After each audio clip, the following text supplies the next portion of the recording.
Hey guys, it's Maggie and I am back today, and I'm really thrilled to talk about today's topic because I think it'll resonate with a lot of patients. I think many of us have the fear of not being able to work and have an income.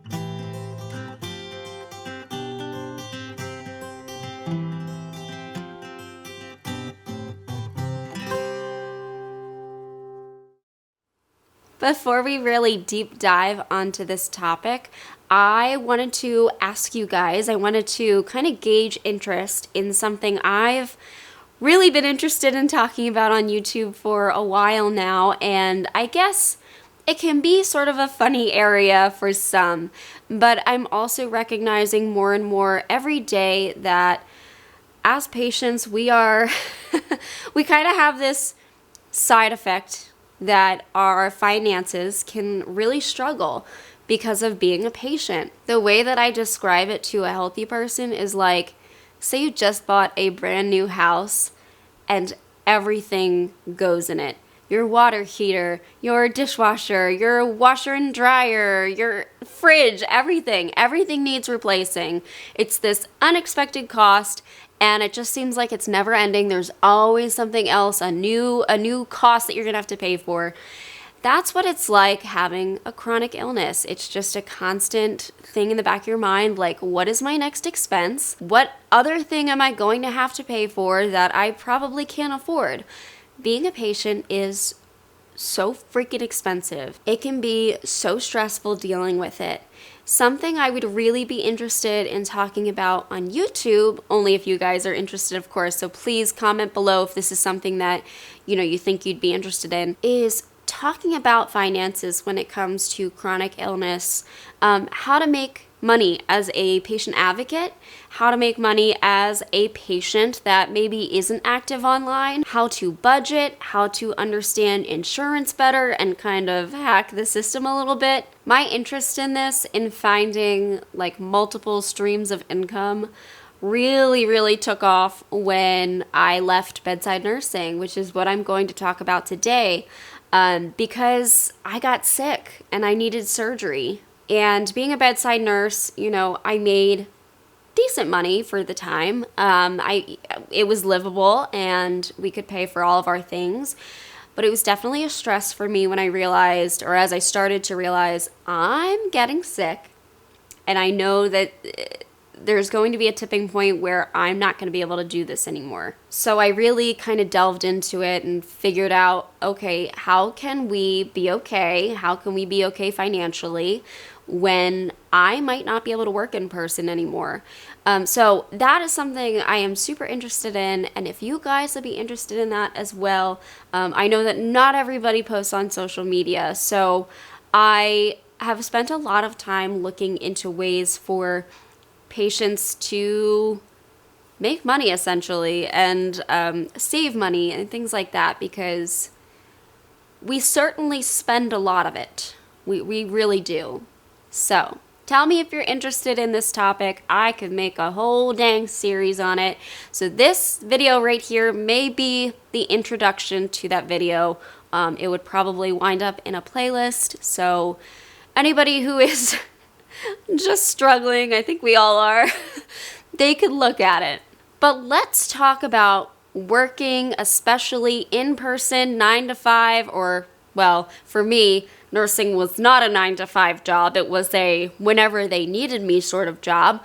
Let's talk about that and explore that as patients who have physical disabilities, where we might not always be able to do that. As a teenager, the last couple years of high school, after I had my ostomy surgery, I felt this total shift in my life. Prior to ostomy surgery, I was very ill, and it was very hard for me to look at life like the future and see myself having any sort of success because I felt so physically limited. I was stuck in the bathroom all the time. I was in pain all the time. I was exhausted. And so when I was thinking about my future, I didn't really have a clear image. I remember I was interested in fashion design and sewing and teaching, all things that I actually didn't really have a ton of interest in, at least not for pursuing as a career. Like, I loved sewing, but I was not that good at it. And I liked fashion, but I'm not that good at it. Look at what I'm wearing. I'm wearing pajamas.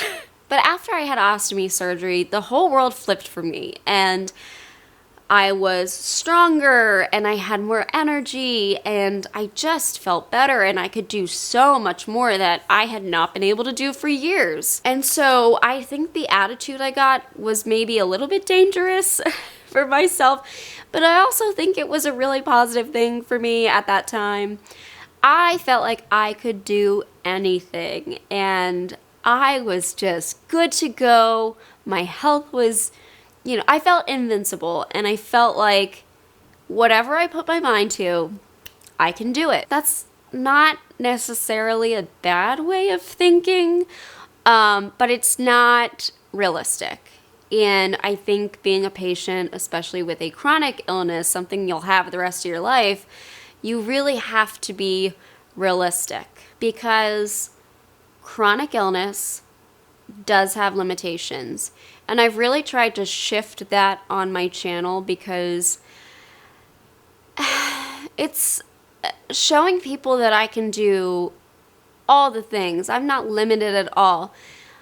That's not really realistic. I think it's a positive way to look at things, but it's not realistic because I can't do everything.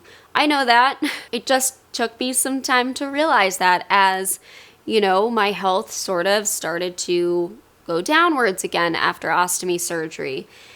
Really the last 4 or 5 years. Feeling so much better after ostomy surgery, I think, was wonderful. I mean, obviously it was wonderful, but it was a great way for me to prepare for my future, but I just had a totally, I didn't wind up where I thought I would. I really didn't. My health that I got after surgery allowed me to go to nursing school and do college with, mainly being healthy. There were some moments where I had to deal with Crohn's and illness. I was hospitalized. I think I was hospitalized once during my college time, and I had to get regular colonoscopies and dilations and things of my intestines. But for the most part, I was good to go. So in nursing school, it really allowed me to just totally focus on that and be successful there and do all the things. I had so many jobs in college. I'm actually pretty proud of myself for that. I really actively sought out employment because I just wanted to prepare myself for the craziness of nursing, because nursing is crazy. And I tried to take as many opportunities to get nursing related jobs. So I was a personal care assistant for somebody with muscular dystrophy. I worked at an assisted living facility where first I was an activities assistant, where I ran exercise groups and all different sorts of things, like happy hours and stuff for assisted living persons. I also, my senior year of college, I was a skills lab assistant for my nursing program, and that basically meant I would take the junior students through all the different skill sets that you need, like changing an ostomy. I was pretty good at that one. Placing a feeding tube, another one I was pretty good at. And central line dressing changes, PICC line changes, all those kinds of things. So I would, they would perform them for me, and I would go through and make sure that they hit all the points that they needed to. And yeah, I tried to do as much as I could. And I also obviously did YouTube, where I tried to talk about my experiences with health. And I think that helped me a lot. So in 2016, when I actually became a nurse and, I passed my NCLEX and got my license, I got a job at the hospital that I was previously a patient at. If you guys didn't know this, I don't really say the name too often, but there's not really a reason I can't say it. I don't work there anymore, so I don't think it necessarily matters, and I'm not hiding it. So I worked at Children's Hospital of Philadelphia. That's where I was a patient as a child. It's where I got my ostomy. I spent a lot of time there, and I wound up working on the floor that I was a patient, and I remembered the room that I was in for so long, for like a month. And it was really fortunate because I got to work with Crohn's patients a lot. I got to work a lot with ostomy patients. I feel like the charge nurses tried to give me the ostomy patients.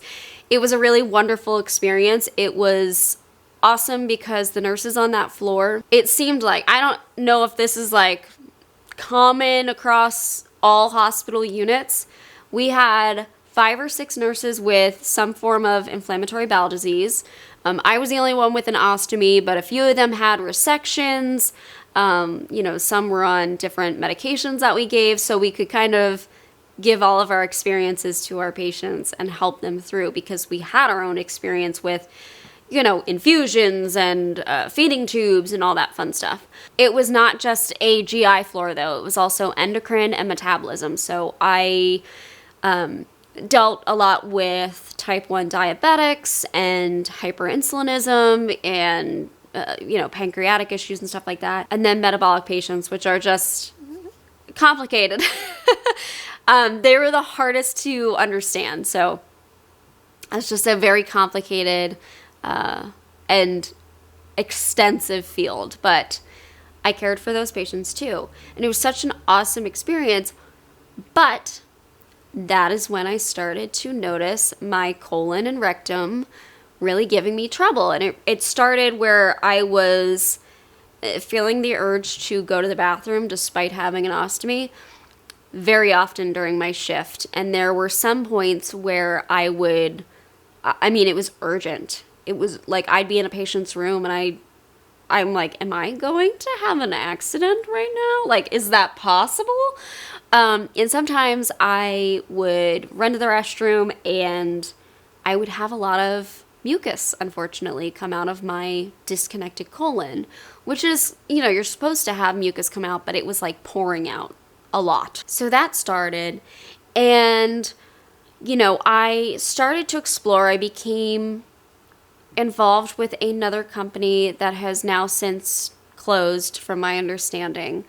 It was an ostomy related field. And so I knew that my health was kind of going downhill, and I'm like, would this be an opportunity for me to have a little bit more flexibility where I can work from home more often than I am now? And I talked to my manager at the hospital as well and explored options there, and thankfully they were able to work with me. But I kind of cut my time down at the hospital. I went to part-time, and then I went to a flexible position where I was a flex nurse. I was a flex nurse, but on that unit, which was better than being a hospital-wide flex nurse, because I was not ready for that. That's a lot. But yes, I slowly had to figure out, okay, how am I going to do this? How am I going to be helpful in my relationship and also make money for us? Eventually, it did come to a point where I had to get the proctocolectomy, and I had to make a really difficult decision because I enjoyed being flex because it was flexible, as the name states. I could pick up weekend time, and I only had a very small amount of hours that I had to work per month. But it came to a point where I needed the proctocolectomy surgery. And as some of you guys know who have experience with that surgery, it can go extremely well. And you can get your stitches removed immediately, or maybe you have dissolvable stitches and your wound stays together and it's just perfect. And then sometimes it does not go well and your bottom doesn't heal very well and you wind up having a lot of treatment for it. And sometimes people get flap surgeries, and I didn't know how it was going to go. I was trying to explain that to my manager because they were saying, listen, the maximum time that we can give you to not come into the hospital is 8 weeks. And I said, I truly don't know. I could be fine in a month, or I could need 6 months. And it reached a point where I realized I'm not going to know until I know. And It turns out I needed much more than 8 weeks to heal my bottom because I wasn't sitting fully, and, I was still kind of building up my strength again after surgery. So I wound up leaving the bedside nursing job right before my proctocolectomy, probably about 2 weeks before. Maybe not even, because I think I left end of November, and I got my surgery December 13th.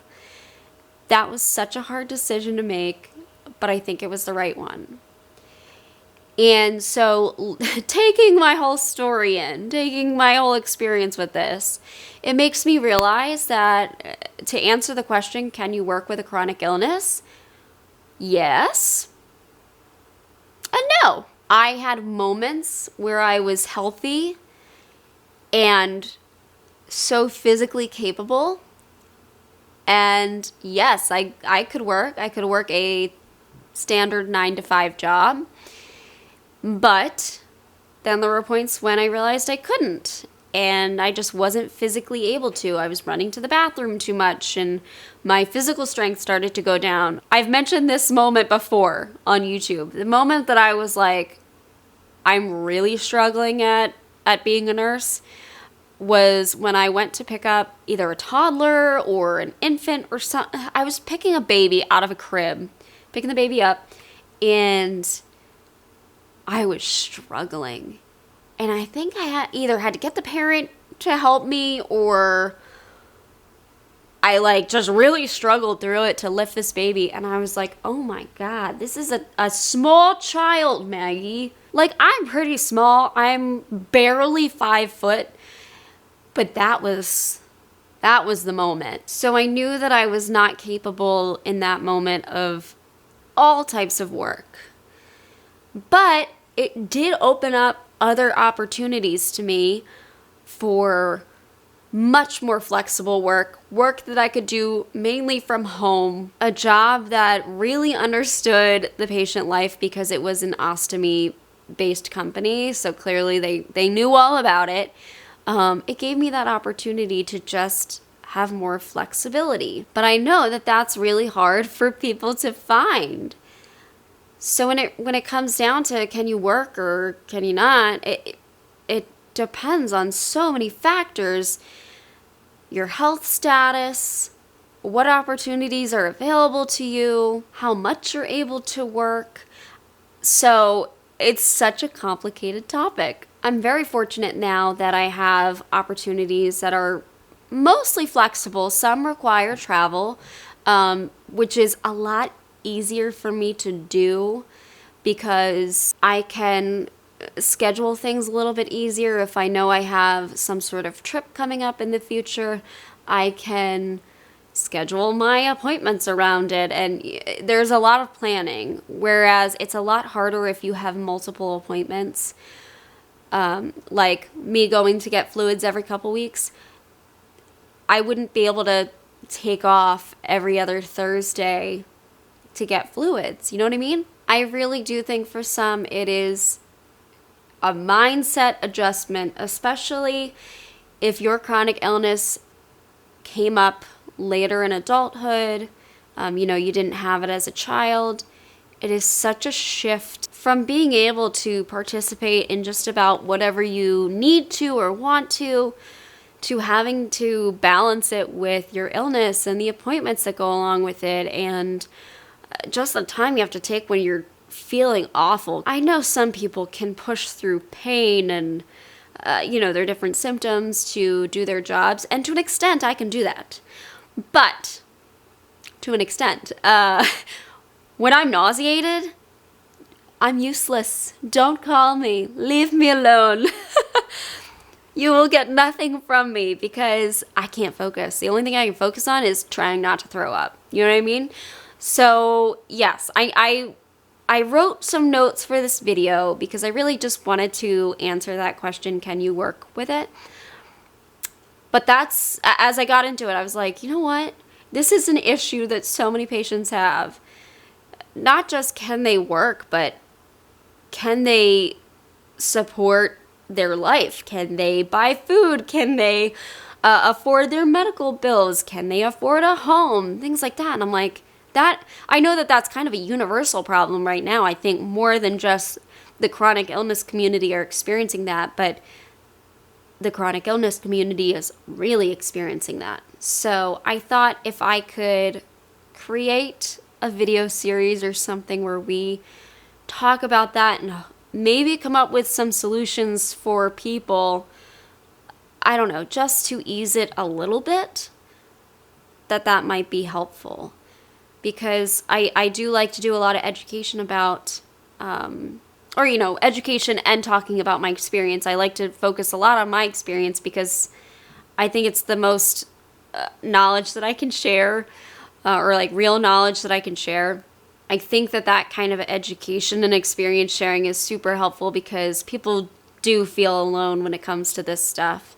But there are so many elements. There are so many things that kind of get destroyed when you're sick beyond your physical well-being. And if we can come up with solutions for all of it, hey, let's do it. So let me know your thoughts on this potential video series. I don't know if people would be interested, but I think it would be a lot of fun for us too.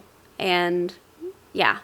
So tell me also your experience with working with chronic illness, and ways that you've kind of been able to navigate that with all the things you have to manage when you're sick, especially if you are a person that has a regular 9-to-5 job. I say 9 to 5, but I mean like a shift job. That's kind of what I mean, because I've never worked 9 to 5 in my life. In fact, I changed my whole schedule when I was a bedside nurse. I mainly did nights because I felt terrible in the morning, and I would rather feel terrible at the end of my shift than the beginning, mainly because I have a lot of nausea early in the morning, and I had to wake up at like 5 a.m. to get to my 7 a.m. shift.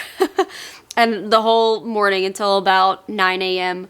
I would just feel sick to my stomach. So, but yeah, my shifts were 7 p.m. to 7 a.m. So not your typical 9 to 5, but still shift work and, going in a certain amount of times per week. Share with me your experiences, share in the comments, so we can all kind of take a look and get some ideas. All right, guys, thank you so much for watching this video. If you enjoyed it, I would love if you subscribed, liked the video, followed me over on Instagram. I think I forgot to say this in the beginning. All right, guys, I'll see you in the next. Bye, guys.